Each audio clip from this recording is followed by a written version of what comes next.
9 games in a row. There's little to be mad at as the Cowboys took care of their own business, beating the Baltimore Ravens 27-17 on Sunday afternoon.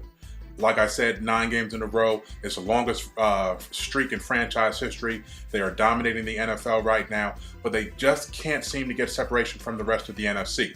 All of the top NFC teams won, so the Cowboys are still going to have to do what's necessary in order to secure not only the NFC East, but home field advantage throughout the playoffs.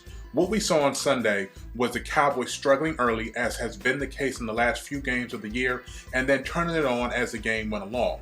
Whether it be a failure of the offensive scripting, or more likely the fact that the offense is now trying to improve Dak Prescott's recognition skills and how he processes information, and then after it's showing to be a little bit more difficult, because that's what you would expect out of a rookie, then they turn the juices on and return to what he does best, giving him simple reads, cutting down the field in half, and letting him prosper in the ways that he knows best.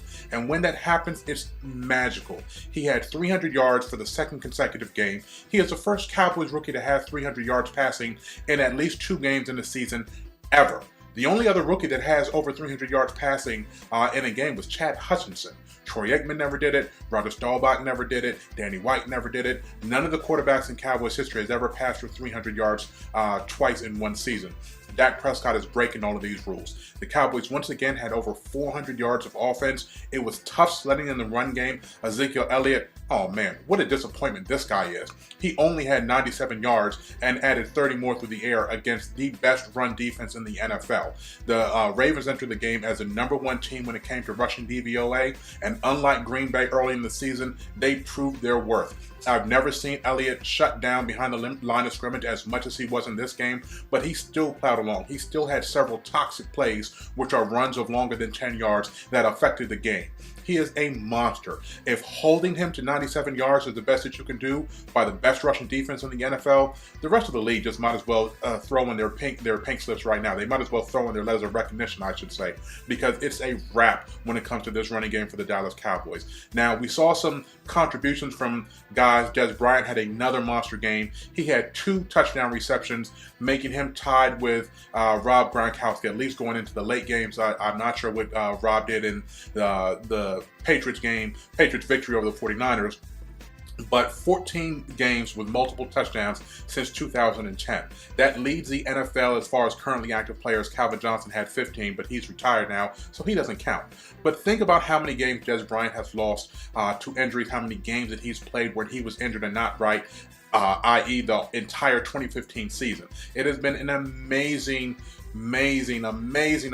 career for Des Bryant so far, and we can all just sit back and laugh at all the people who wanted to scream from high heavens that the Cowboys would have been better without Des Bryant. Even the games where he doesn't perform, he opens up things in the offense for everybody else, so it's dynamic. The offensive line, they're still doing their job. The defense had a little bit of a hiccup, but what can you expect? They're playing now basically 2.5 men down in the secondary.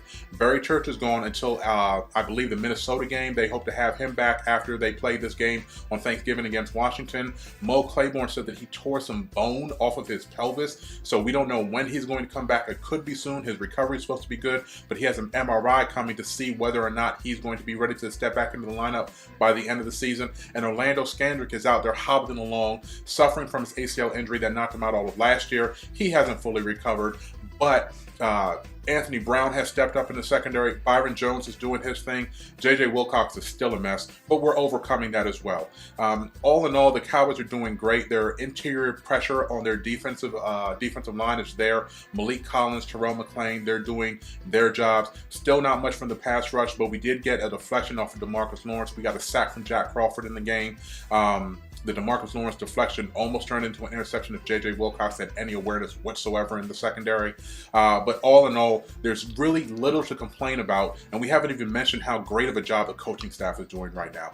It's a hand down. Jason Garrett is the head coach of the year. You could call Scott Linehan the assistant of the year. I love what Matt Eberflus is doing as a passing game coordinator under Rod Marinelli's direction.